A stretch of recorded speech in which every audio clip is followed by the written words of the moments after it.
يا عبادي الذين آمنوا إن أرضي واسعة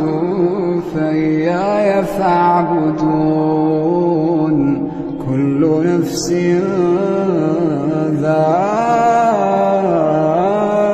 ذائقة الموت